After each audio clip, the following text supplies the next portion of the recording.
In at number 10, we have the Crystal Wyvern.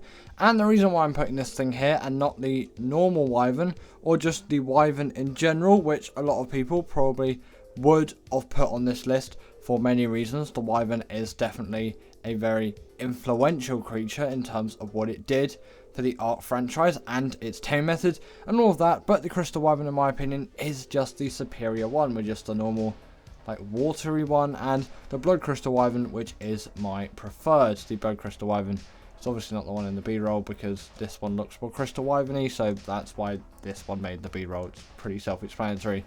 But the fact that they are so easy to tame, although yes, you do have to knock out a Wyvern to get the Primal Crystal, or you have to kill it. I think it's knockout though. I'm pretty sure it's knockout. Haven't tamed one of these things in a bit.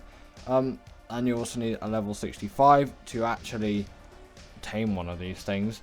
Although I don't really find that to be too huge a requirement considering their power, and on Crystal Isles this will often be my first flyer. Even before a Pteranodon, I will get this thing, and sometimes it is even my first tame. Like, honestly, I'll just tame nothing and get this thing, and then I will gladly enjoy this creature. So that is why I put it in at the number 10 spot. Next up, we've got the Mantis, and I've had to put this creature here. Come on, this creature is one of those creatures where when I look at the Mantis, I look at how fluent it is in all of its abilities and just how unique and great its abilities are. It obviously does have to make the list. Like, come on, it's the Mantis. This thing can wield any kind of melee weapon, not including tech weapons, of course, and this allows it to be just such a great, versatile, useful creature. And the fact that it came out on Scorched Earth, it was really a huge helping hand on that DLC map, and I often transfer them back onto the island if transferring was even, it must have been a thing back then. Either way, I've done it at some point. I must have. Either way, yeah, transferring happened, and I use these things on the island a lot as well, and obviously, you know, they're just really useful for gathering pretty much everything, which is obviously what you would use them for, so that's why the Mantis is here. Next up, we got the Rock Drake, and there's actually not a lot to say about this creature, as I'm sure pretty much all of you know what it is and know what it does. It is a creature which originally came on Aberration. Not sure what other maps it actually exists on. It did used to exist on Crystal Isles before it became a full map. Does the Rock Drake spawn on any other maps apart from Aberration? Either way, it is an Aberration creature, which came out in 2017. Seems like absolutely ages ago, and is capable of huge amounts of damage, and pretty sure it was like the first glider, like rideable glider that you could get in Ark, which is actually a pretty impressive feat, as I'm definitely sure that had not been done before, unless Ragnarok came first. I'm trying to think of the chronology. It may have not been the first, but either way, it was definitely one of those originals, you could say, and they're an absolute cheese. If you do the Rockwell boss fight with them, like, that boss fight is a cheese, not the Rock Drake, it's a cheese. They're not actually particularly easy to tame, and the tame method is pretty much the same as the Wyvern, which again, pretty cool for the time. Next up, we got the Vonaur, and this is actually one of my favourites, as I've finished it now, but I played through Extinction again, and I was using this thing a lot, and you know, I really liked using this thing across it, and my opinion of this creature has vastly changed, and actually I did transfer one over from Gen 2, which was an Vonaur. It's just basically this, but upgraded. On top of that, just essentially is the next variant, but there's a different letter stuck on because it's a different map. And this being a portable turret, obviously I'm not really a PvP player, I'm a PvE player, but still, this being a portable turret allows me to attack creatures in a way that I've never really done before, and do combat in a way that I haven't done before, and I really enjoyed that new way of doing everything, and that's why I really like this creature. And again, it's like kind of the perfect size creature for me. I don't really like really big great creatures and all of that. I prefer smaller ones. I don't know, it's just me, but that's why the Vonaur's here. Next up, we have got the Snowowl, and this creature obviously had to make the list. Like, come on, when you think of this creature, you do think of some of the best creatures in Ark, actually. At least that's what I do think, as this has the gliding ability like the Griffin. although it feels a lot smoother. And actually thinking about this, I kind of want to put the Desmodus here as well, so I am going to put the Desmodus here because I haven't put it on the list.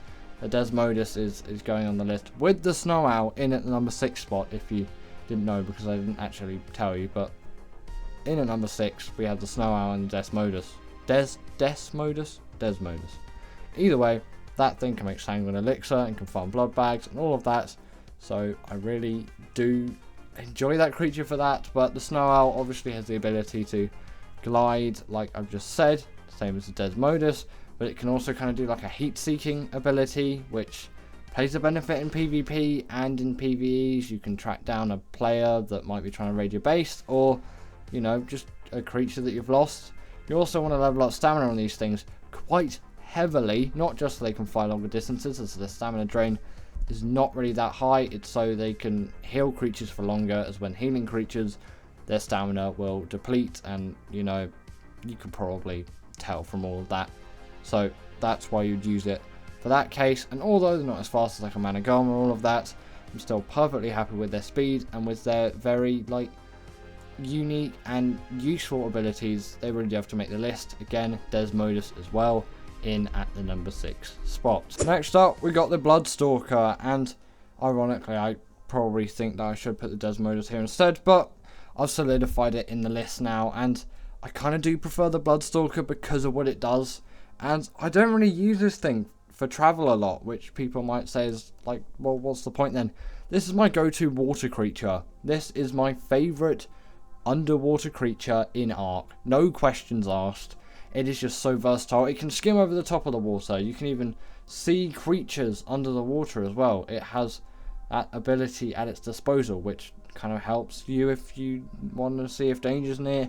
And it's a really good swimmer under the water as well. And of course, I do use it for like traveling things as well, although I might just dish out a Mwing or something for a lot of those things, as I'm just nicer with that creature. Or I might actually use the Snowowl to travel around.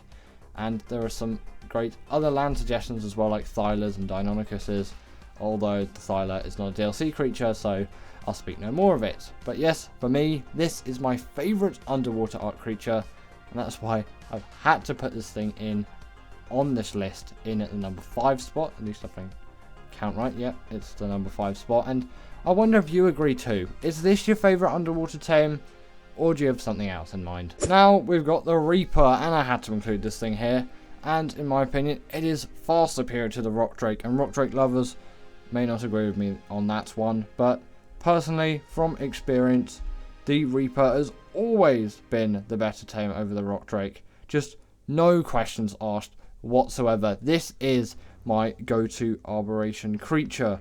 The reason for this is just mainly because that this thing tends to pack a lot in the damage department, and you know that is kind of useful for me. And unlike a creature like the Giga, it doesn't seem as big, and it really does fit into the arboration aesthetic, and it is an absolute cheat to tame on Gen 2.